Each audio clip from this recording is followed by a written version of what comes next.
Hello बच्चों, ये बहुत नाइस क्वेश्चन है फंक्शन का। The function f x is equal to, ये जी आई एफ है, ग्रेटेस्ट इंटीजर फंक्शन है, प्लस साइन एक्स है। इज पीरियोडिक और नॉन पीरियोडिक, ये पीरियोडिक होगा कि नहीं होगा ये बताना है।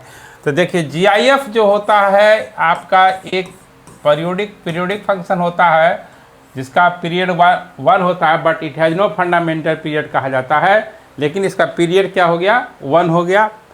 और साइन एक्स का जो पीरियड है वो साइन एक्स का पीरियड जो होगा वो आपका 2 पाई होगा, क्योंकि साइन एक्स का पावर ऑड है, ऑड रहने पर पावर 2 पाई होता है। जैसे साइन क्यूब एक्स का पीरियड जो होगा 2 पाई होगा, साइन का पावर 5 एक्स का पीरियड 2 पाई होगा, ऑड होने पर 2 पाई होता है। तो अब देखिए यहाँ पर एक T1 है जिसका कि 1 है, और T2 जो दूसरे का पीरियड 2 पाई हो गया। अब सवाल यहाँ पर है कि 1 और 2 पाई जब दो फंक्शन प्लस से कनेक्टेड रहता है तो उसका पीरियड कैसे निकालते हैं। तो एलसीएम ऑफ न्यूमरेटर होता है और एलसीएम ऑफ 1 और 2 पाई, चूँकि 1 जो है आपका रेशनल नंबर है यानी आप इंटीजर है, और 2 पाई आपका इरेशनल है। रेशनल और इरेशनल का एलसीएम एग्जिस्ट नहीं करता है, तो इसलिए इसका आपका पीरियड एग्जिस्ट नहीं करेगा।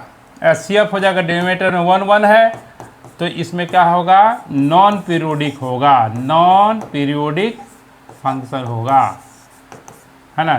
तो इस तरह के क्वेश्चंस को इस तरह ट्रिक से बनाना है। फिर समझ लीजिए, ग्रेटेस्ट इंटीजर फंक्शन का पीरियड 1 होता है, but it has no fundamental period, यानी इसका पीरियड 1 हो गया। साइन एक्स का पीरियड 2 पाई हो गया, तो ये 1 हो गया, T2 2 पाई हो गया। 1 और 2 पाई का एलसीएम एग्जिस्ट नहीं करेगा, क्योंकि 1 जो है आपका रेशनल है, 2 पाई का इरेशनल है।